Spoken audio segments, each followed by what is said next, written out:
Dewan Pengurus Provinsi Ikatan Nasional Konsultan Indonesia atau DPP Inkindo Provinsi Lampung menggelar event Forum Anggota Seminar Pembangunan Daerah.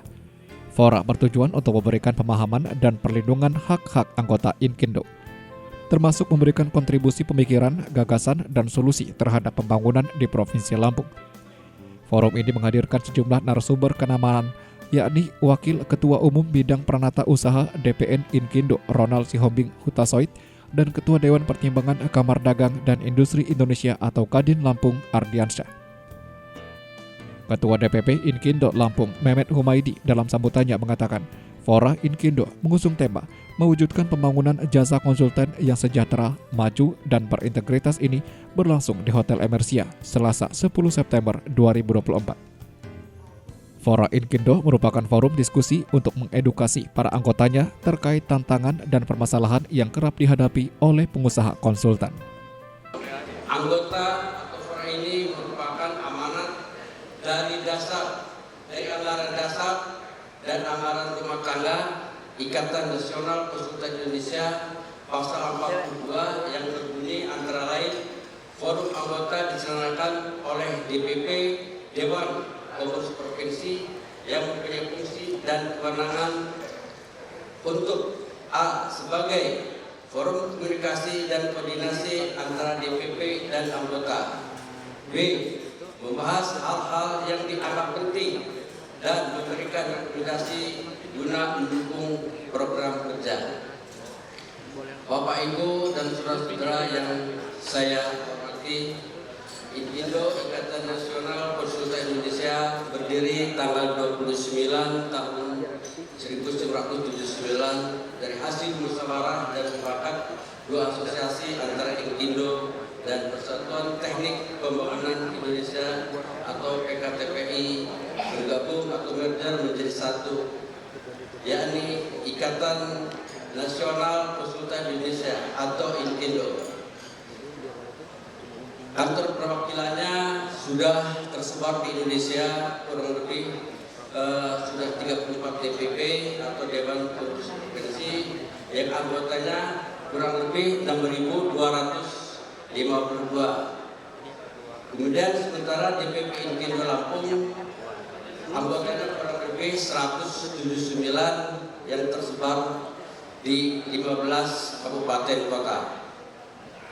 Di dalam ADART telah diamanatkan pula bahwa Inkindo Ikatan Nasional Konsultan Indonesia merupakan satu wadah berhimpunnya badan usaha jasa konsultasi untuk pembinaan dan pengembangan kemampuan anggota sebagai pengabdian profesi demi tercapainya pembangunan Indonesia yang seutuhnya. Dua, wadah tempat anggota mendapatkan pelayanan dan perlindungan.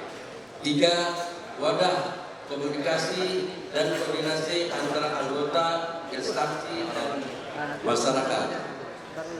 Secara geografis, Provinsi Lampung menjadi pintu gerbang utama masuk Pulau Sumatera sebab berbatasan langsung dengan Laut Jawa dan Selat Sunda, yang merupakan provinsi strategis di dua kawasan ekonomi penting, yaitu Sidori atau Singapura Johor Rio dan pusat-pusat nasional di Jakarta. Oleh karena itu, kita sebagai insan pengusaha di bidang Badan Usaha Jasa Konstruksi (BUJK) baik konsultan maupun kontraktor harus bersatu berkontribusi untuk memajukan Lampung, terutama dengan pemerintah daerah yang berkaitan dengan dinas-dinas yang terkait. Kita harus saling bahu-membahu untuk membangun Lampung. Karena kalau tidak bersatu, Provinsi Lampung di bidang konstruksi atau di BUJK kita tidak akan maju. Dengan hal tersebut di atas, salah satu dipercepatnya diadakannya acara forum anggota atau forum Fora Inkindo Lampung adalah satu, seiring dengan adanya kebijakan dan semua regulasi yang berkenaan dengan badan usaha konstruksi atau BUJK maka daya saing perusahaan lokal dan tidak dapat bersaing dengan perusahaan luar. Yang kedua, perjanjian terkait sertifikat ISO dan SMAP yang sulit untuk membutuhkan banyak kelengkapan yang membuat Badan Usaha Jasa Konstruksi atau BUJK terancam tutup. Yang tiga, tingginya tingkat pemeriksaan dan berlapis dalam semua bidang. Menuntut Badan Usaha Jasa Konstruksi BUJK untuk menyediakan personil dan personil. Yang empat, sirkulasi dana pembayaran yang bersumber pada dana anggaran pendapatan daerah atau APBD di kota maupun di kabupaten tidak lancar, sehingga perusahaan konsultan terancam tutup.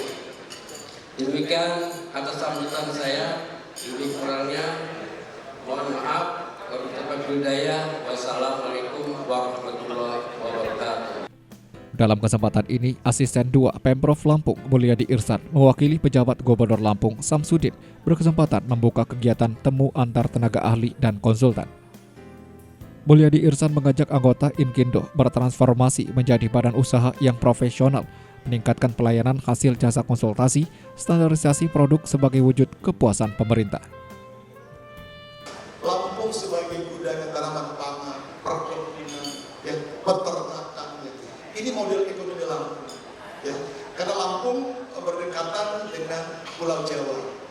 Lampung juga menjadi lokomotif pertanian.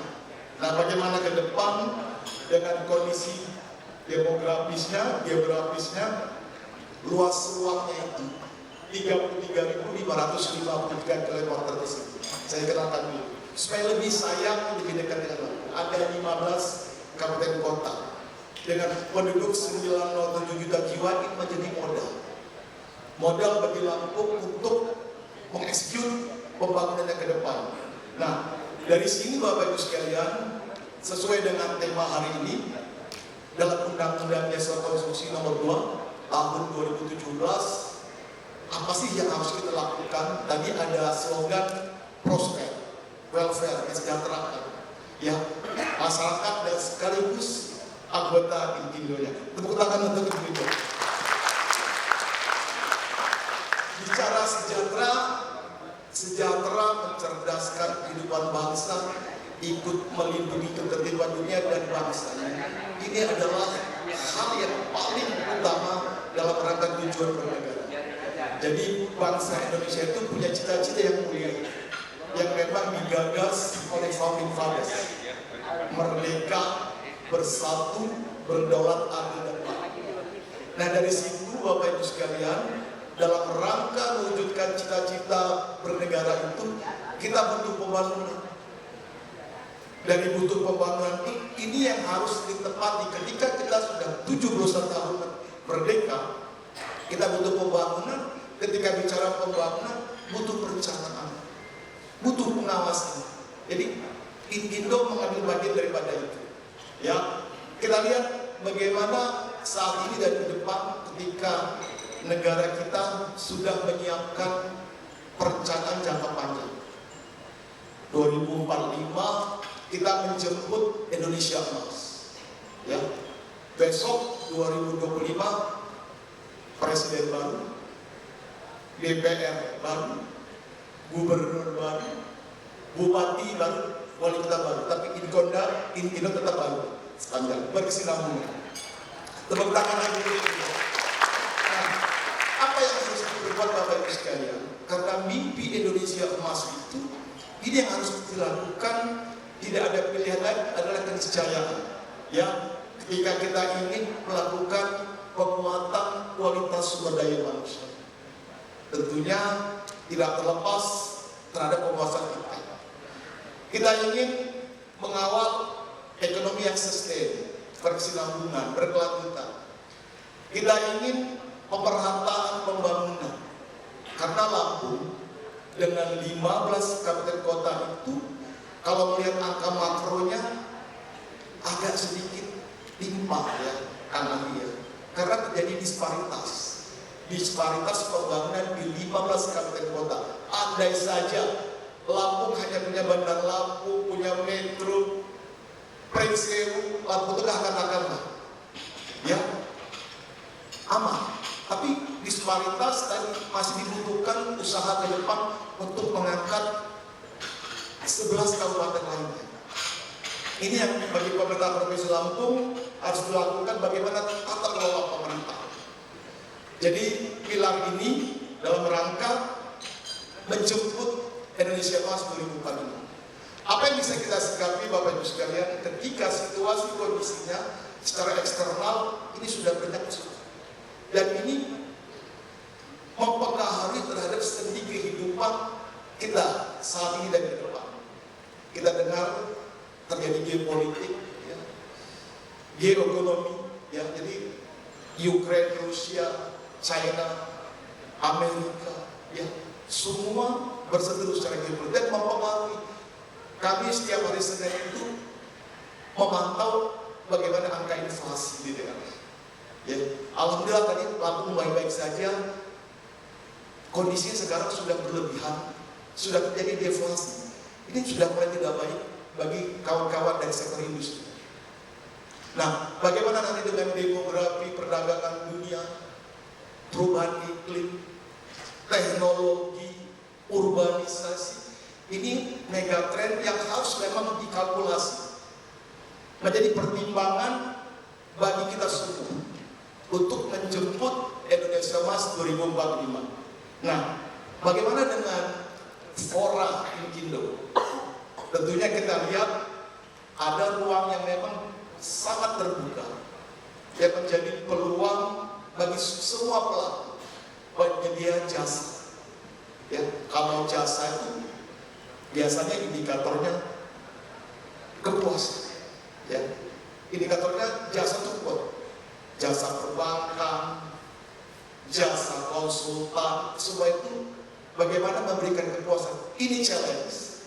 Termasuk di pagi hari ini bagaimana nanti sepakat komitmen Inkindo bagaimana nanti menghasilkan komitmen indeks kepuasan. Ini tantangannya. Jadi peluangnya terhadap bagaimana nanti kita upayakan Lampung, izin Pak Imam, Lampung dan Indonesia menyikapi terhadap situasi kondisi ke depan ekonominya. Saat ini kita memang dalam kondisi middle income trap. Jadi bagaimana dalam desain perencanaan kita sudah susun, saya selalu ditantang Bang Acak, berani nggak membuat skenario 6-7% pertumbuhan ekonomi. Sekarang Provinsi Lampung itu baru 4,5 year-on-year 2023. Aduh, gimana ya mencapai 6%? Sedangkan kondisi geoekonomi dunia mulai menurun.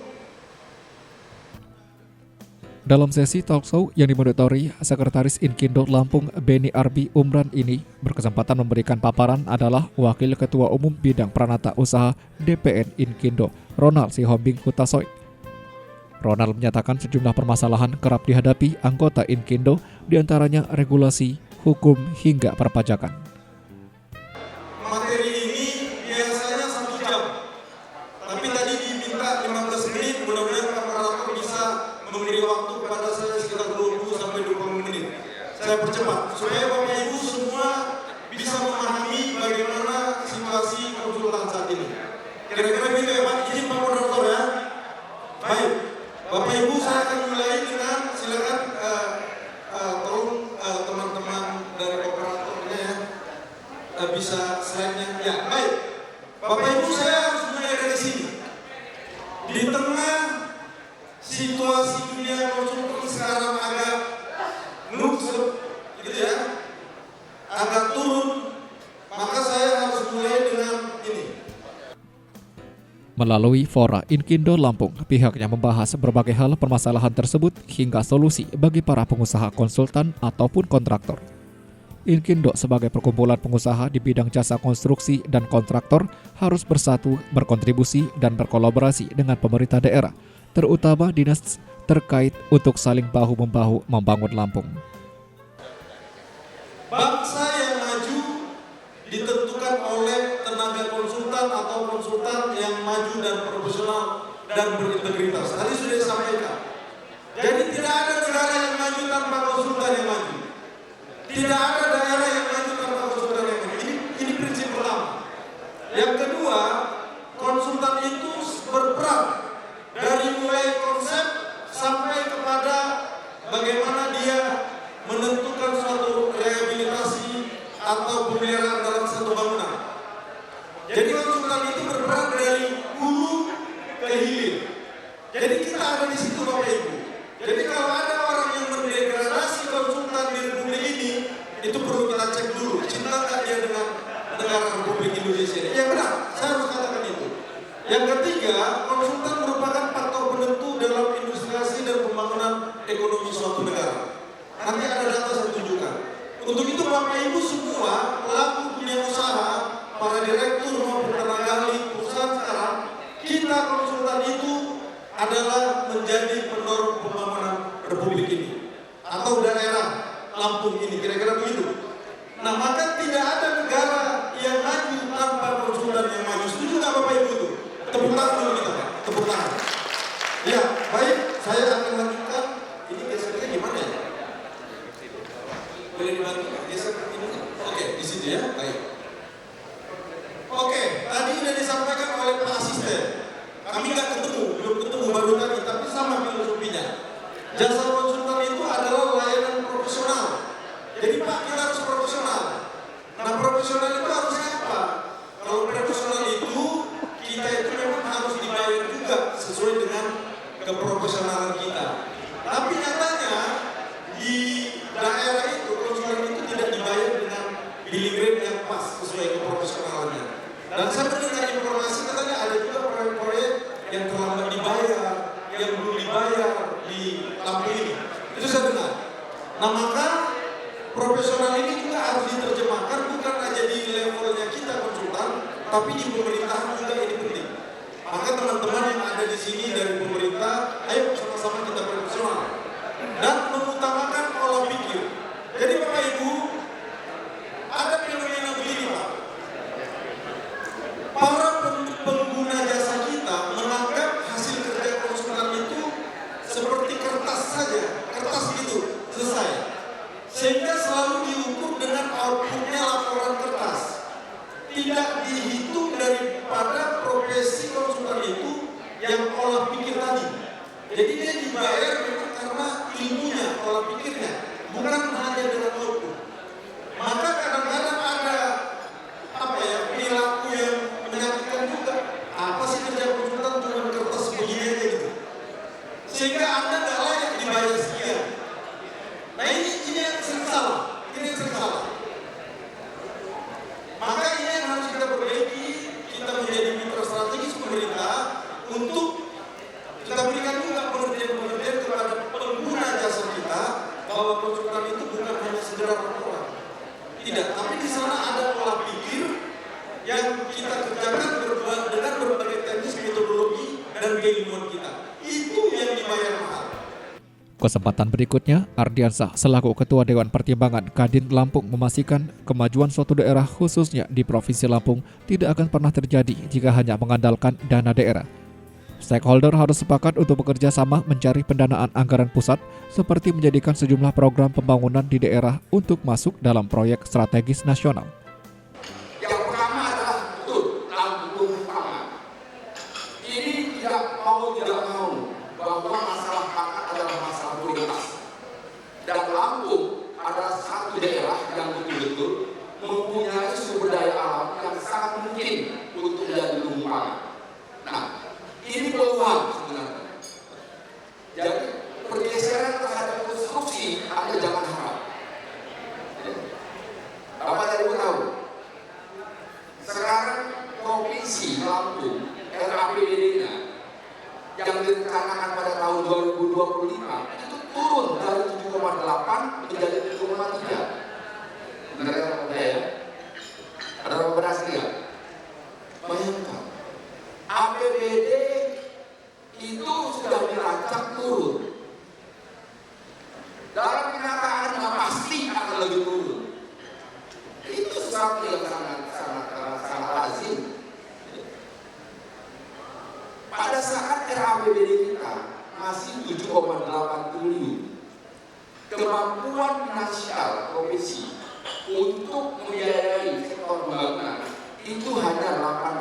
miliar saja.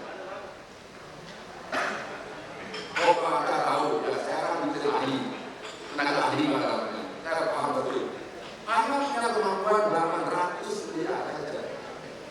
Terus sekarang sudah turun dari 3.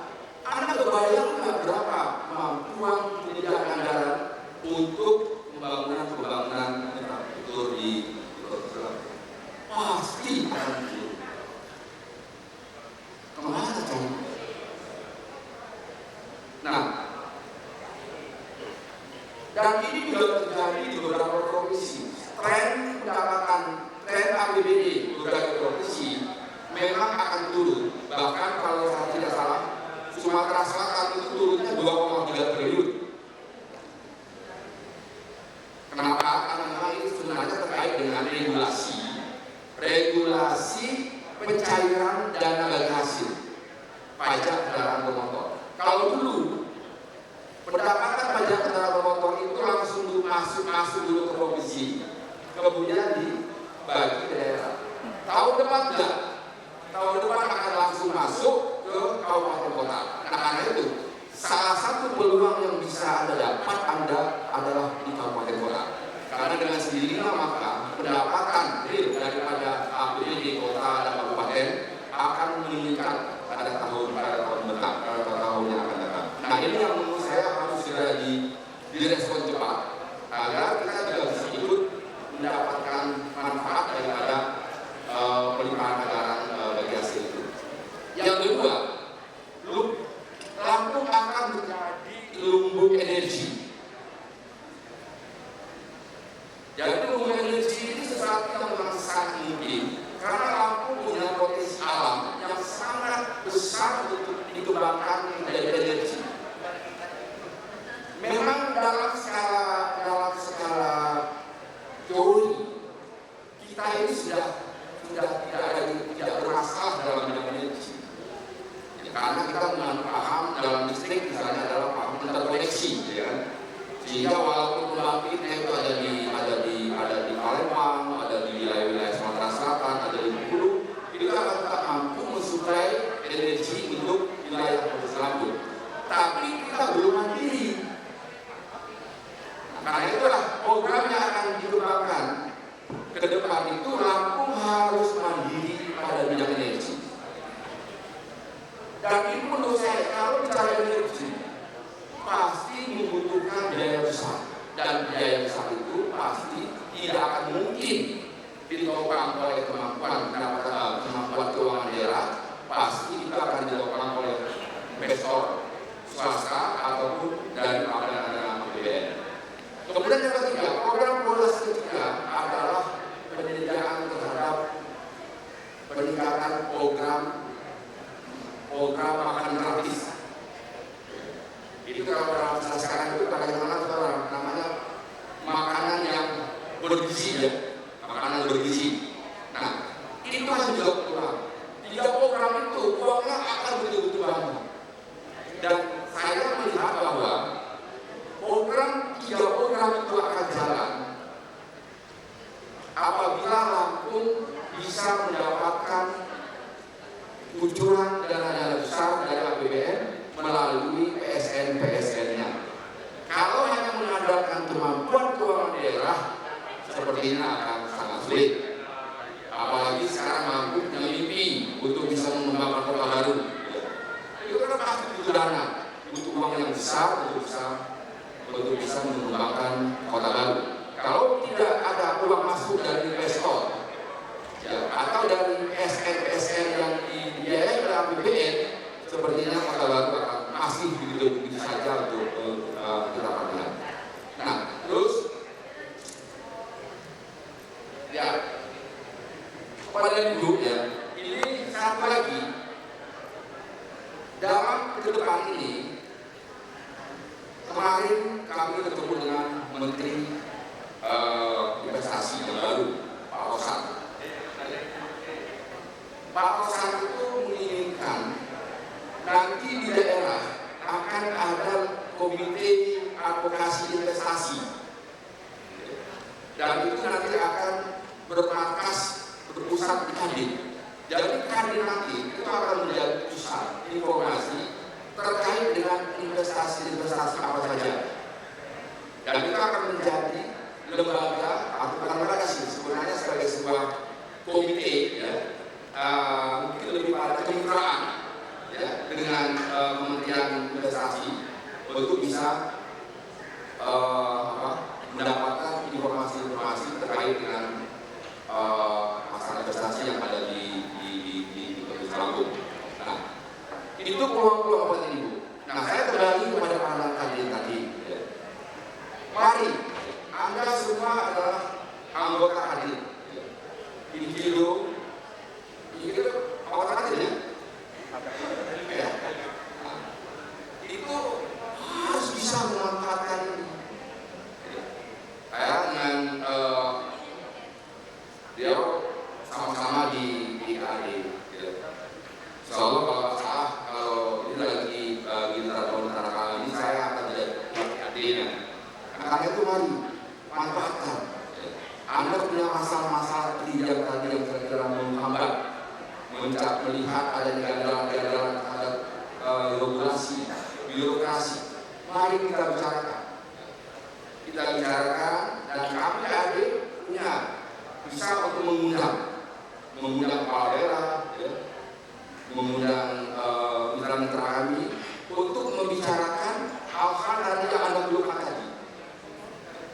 Memang kami ini bukan orang KPK, tapi KPK pernah mengundang. KAD silakan mengundang siapapun, termasuk kepala daerah, kepala dinas atau apapun. Kalau mereka tidak datang, kami yang mengundang. Jadi kan ini ada benang merah yang menurut saya penting. Tujuannya apa? Tujuannya agar kita bisa menciptakan iklim dunia usaha yang sehat. Anda tidak terpaksa untuk menjadi usaha hitam. Di antara yang sudah sempit begini, ya, kemudian sudah sulit dapatkan proyek, sudah dapat dan dibayar lah nanti. Ini menderitanya betul-betul berkali-kali sudah jatuh ketimbang angkat kerimpit pulang. Nah, menjadi persoalan yang menjadi masalah besar kita. Dan terakhir kepada ibu semua, saya ingin menyampaikan bahwa ada sebuah strategi dalam bidang itu yang pernah saya baca adalah lautan samudra. Strategi lautan samudra, laut yang membiru. Itu menunjukkan bahwa sesungguhnya samudra itu luas sekali. Hanya saja kadang-kadang kita itu hanya berkompetisi, bertempur pada satu titik. Sementara ada titik-titik lain yang sebenarnya ikan yang masih banyak, kadang kita abaikan. Nah, saya ambil contoh satu. Kalau saya tidak salah, kalau sekarang ini juga mempunyai bidang survei. Riset dan survei. Orang survei itu orangnya enak sekali. Padahal survei itu kalau betul-betul dilakukan dengan cara benar, benar-benar akan membantu orang mengambil kebijakan untuk mengambil sebuah keputusan yang tepat. Karena ini bagian dari sesuatu yang harus lebih dipertajam. Bagaimana teman-teman semua bisa. Sekarang ini yang enak itu kan yang banyak sekali yang seringkali mengambil pasar ini kan adalah UNILA, UBL, itu surveinya melakukan riset tingkat kepuasan pasien, rumah sakit, semua dinas itu yang berimplikasi pada pelayanan itu selalu menyediakan namanya dana-dana untuk bisa melihat tingkat kepuasan, dan itu bisa dilakukan dengan cara-cara survei.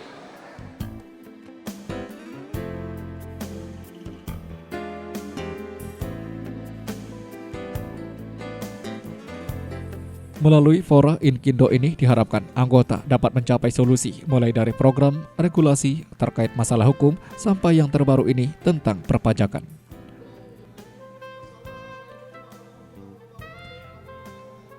Dimas melaporkan untuk Radar Lampung TV.